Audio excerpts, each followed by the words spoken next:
Hello, Assalamu alaikum. Welcome to my new blog, Phi Phi Island Day Tour from World Traveler Aziz. Now I want to deliver some information about my new trip in Phi Phi Island. So watch my blog. Let's get it started. আমরা এখন TS Andaman tours and travels কোম্পানির মাধ্যমে ফি ফি island day trip নিয়েছি। আপনাদের আগের ব্লগে বলেছিলাম 3 জন 3,500 বাত মায়া বেতে এন্ট্রি ফি সহ, সকালে হালকা ব্রেকফাস্ট এবং লাঞ্চ সহ। যদিও মায়া বেতে আলাদা এন্ট্রি ফি 400 বাত, কিন্তু আমরা বার্গেনিং করে 4,500 বাত থেকে 3,500 বাত করেছিলাম। সকাল 7:30টায় আমরা ব্রেকফাস্ট সেরে গাড়িতে উঠেছি এবং বিভিন্ন হোটেল থেকে আরও বেশ কয়েকজনকে নিয়ে আমরা রওনা দিলাম।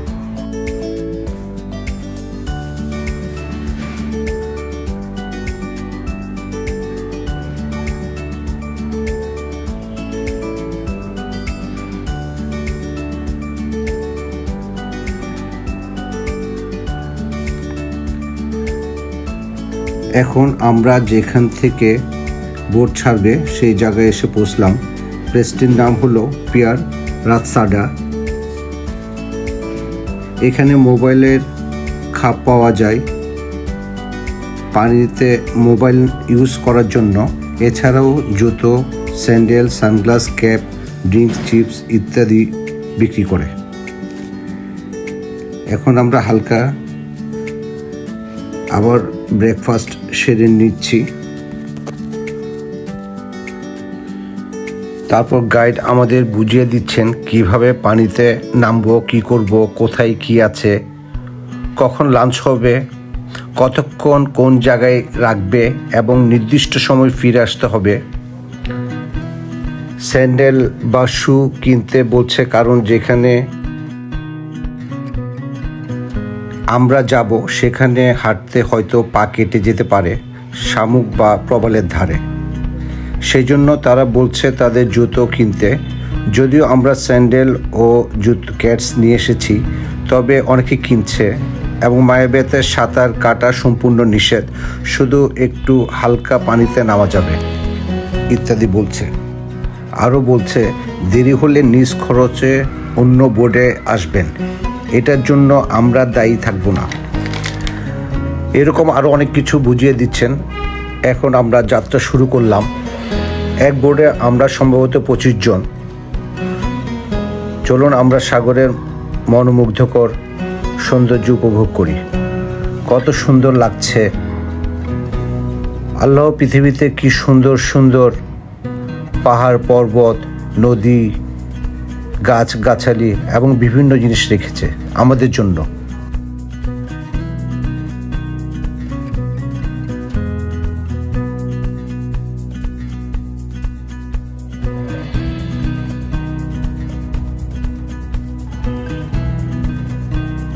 কি সুন্দর হালকা গ্রিন পানি, কত যে পরিষ্কার তা নিজে না দেখলে অনুভব করতে পারবেন না।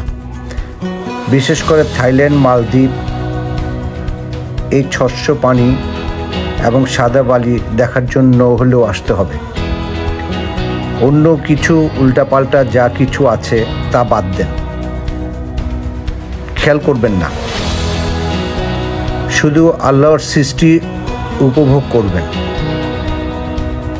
একটার পর একটা দ্বীপ দেখতে পারবেন।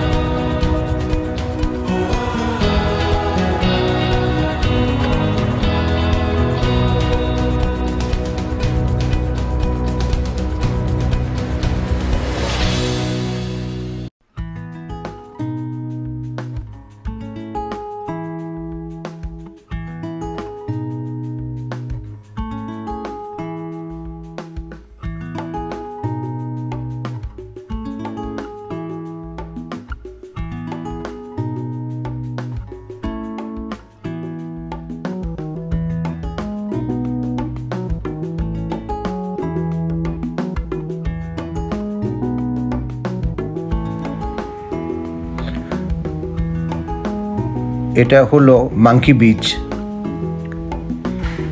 এখানে সাধারণত প্রচুর বানর দেখা যায়, গাইডরা বলছে আমাদের, কিন্তু আমরা নিজেও দেখেছি আমি অন্য ব্লকে। কিন্তু দুঃখের বিষয় আমরা সাগরের পানি বেশি থাকাতে দেখতে পাচ্ছি না, ভাগ্য খারাপ।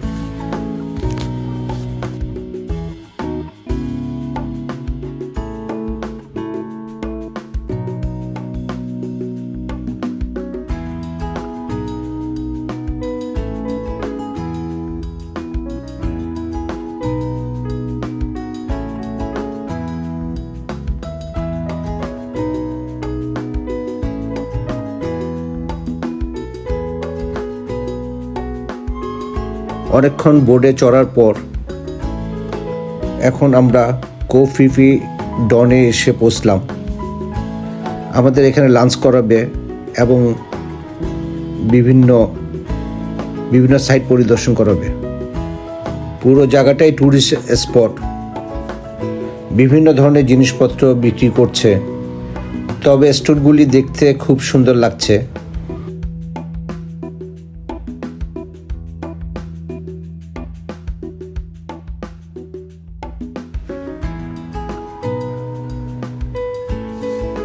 গাইড আমাদেরকে লাঞ্চ করানোর জন্য ভিতরে প্রবেশ করাচ্ছে। এখানে বুফে লাঞ্চ করাবে আমাদের, বিভিন্ন আইটেমের খাবার দিয়েছে, যার যা পছন্দ সেই অনুযায়ী খাবার খাচ্ছে।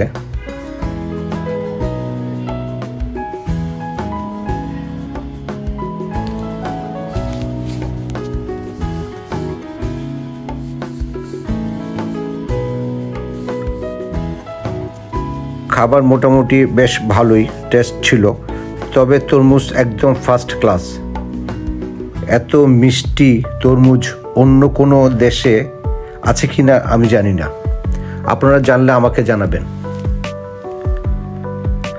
আমরা লাঞ্চ করার পর এখন কোকো বিচের সামনের দিকে এগিয়ে যাচ্ছি। বাম পাশে কোকো বিচ রিসোর্ট, সবগুলোই কাঠ, বাঁশ ও খড় দিয়ে তৈরি করা কটেজ। দেখতে অনেক সুন্দর লাগছে।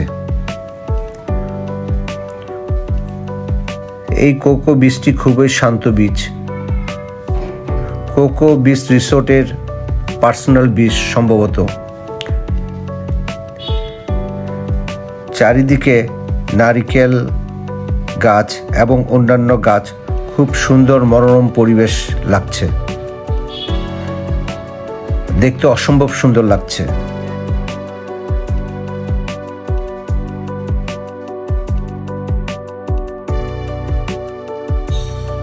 কোকো বিচ দেখার পর আমরা সামনে স্টোরগুলির দিকে এগিয়ে যাচ্ছি।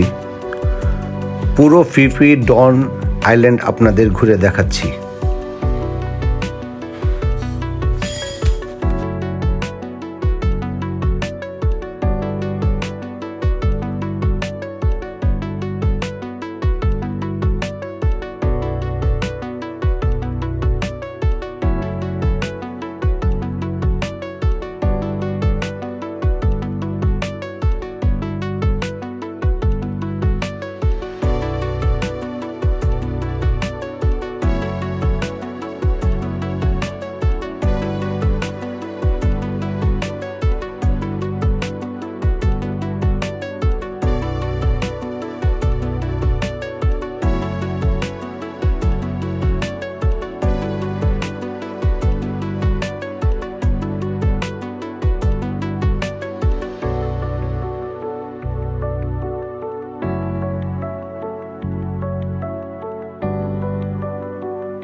এত সুন্দর চারিদিকে সবুজের আনাগোনা, সত্যি এত ভালো লাগছে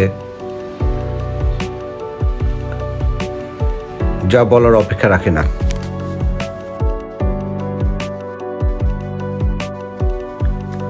কত সুন্দর পরিবেশ, গাড়ি ঘোড়া কিছুই নেই, শুধু হাঁটা আর হাঁটা। কি শান্তিতে শ্বাস প্রশ্বাস নিতে পারছি, কত পরিষ্কার পরিচ্ছন্ন, আমাদের খুবই ভালো লাগছে।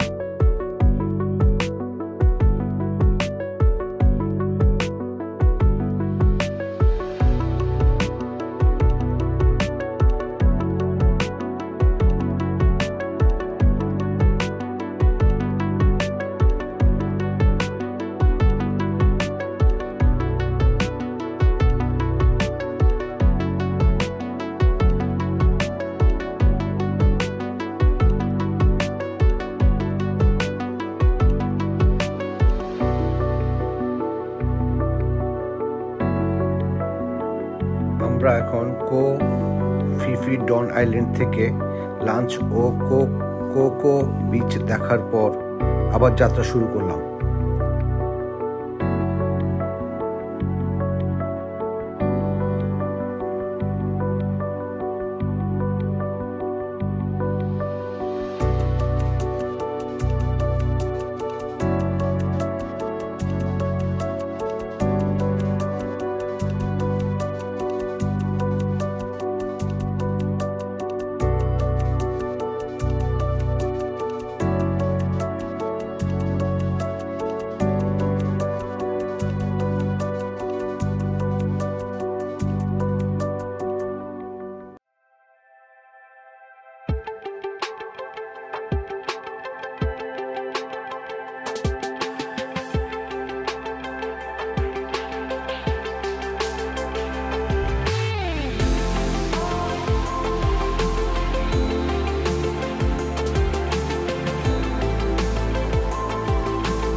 এখন আমরা আসছি ফিলে লেগুন, অসম্ভব একটি সুন্দর স্পট। এখানকার পানি একদম ক্লিন, এত স্বচ্ছ পানি যে উপর থেকে নিচে মাছ দেখা যায়। মনে হচ্ছে নীল পানি ঘেরা পাহাড়ের ভিতরের দিকে এগিয়ে যাচ্ছি। গা ছমছম করা এক গভীর অনুভূতি যা আপনাদের বলে শেষ করা যাবে না। এখানে স্পিড বোট এবং লং টেল বোটগুলো এসে জড়ো হয় এবং স্নোরকেলিং করার জন্য নামানো হয় পানিতে। আমি নিজেও নেমেছি।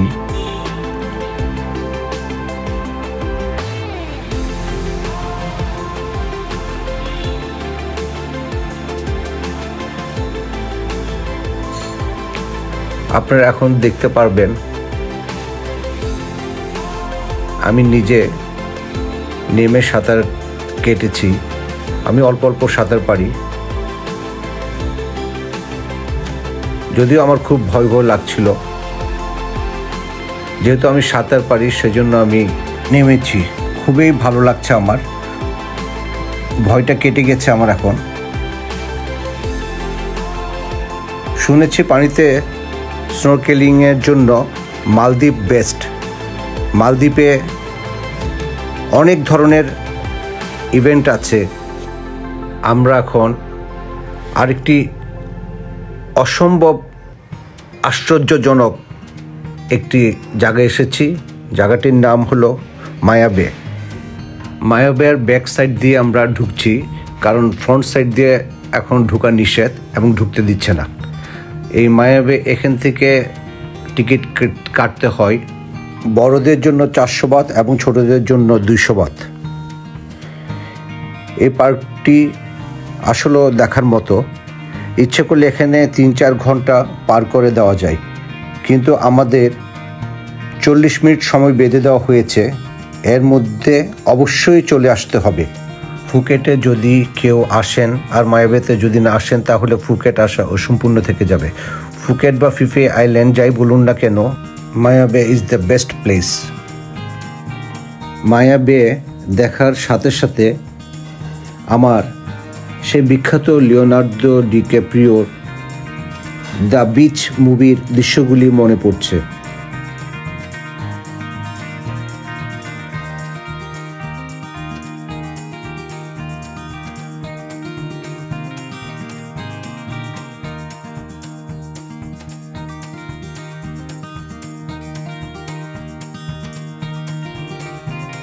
আমার কাছে অসম্ভব একটি সুন্দর জায়গা হলো এই মায়াবে বিচ।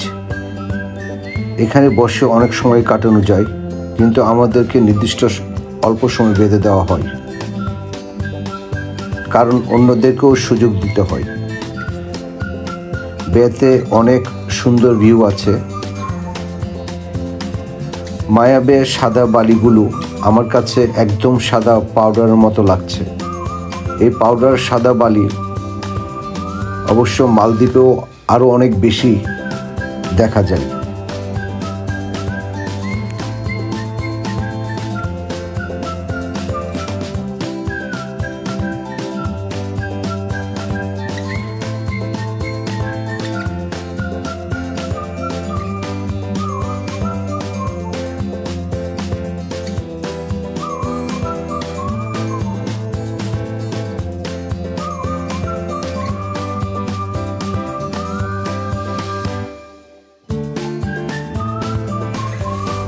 আমরা এখন কো খাই নক, এটা আমাদের শেষ স্পট। কো খাই নক আইল্যান্ড অনেকে সারাদিনের জন্য আসে। এখানে খাবার দাবার ও ফলমূল সব কিছু পাওয়া যায়। এই জায়গাটাও আমার কাছে অসম্ভব সুন্দর লেগেছে। প্রচুর টুরিস্ট আছে এখানে।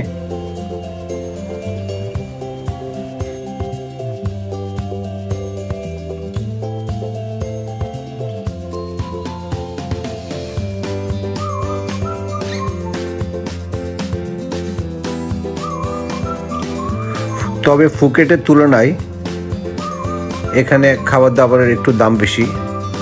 এখানে কেউ আসলে আপনারা একটু দরদাম করে বার্গেনিং করে বুঝে শুনে খাবেন।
এখানে নামার পর দেখছি আমাদের ছবি ফ্রেমে বাঁধানো হয়েছে। ইচ্ছা করলে নিতে পারেন, আবার নাও নিতে পারেন। তবে প্রাইস 150 বাত। যা হোক, আমরা ছবি নিয়ে নিলাম। এখন আমরা একটু বাংলা ওয়ার্কিং প্লেসে হাঁটাহাঁটি করছি। আজ এ পর্যন্তই। নেক্সট ব্লগ দেখার আমন্ত্রণ রইল। আল্লাহ হাফেজ।